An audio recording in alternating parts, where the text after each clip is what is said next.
Now, in question 4, we have that the square root of 24 plus the square root of 96 minus the square root of 600 is equals to the square root of 6 into y. To find the value of y, let's break down each of these figures. If you look at 24, 24 is a product of 4 by 6.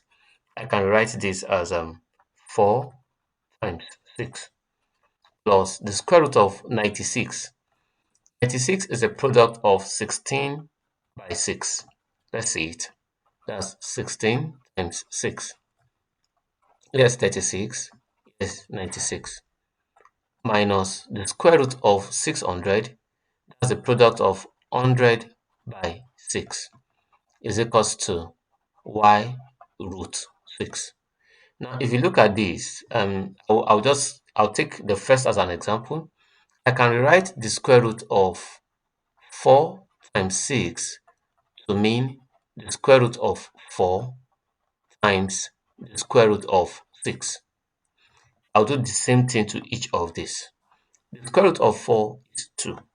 So this is the same thing as writing 2 root 6 plus. If you look here, I have the square root of 16 times 4 times 6. The square root of 16 is 4. So I can rewrite this as 4 root 6 minus the square root of 100 is 10. I can write this as 10 root 6 is equals to y root 6. Now, if you look closely, you see that everything has been written in surd form and it's closely related to root 6. That's 2 root 6 plus 4 root 6, that will be 6 root 6 minus 10 root 6. Obviously, that's minus 4 root 6 is equals to y root 6.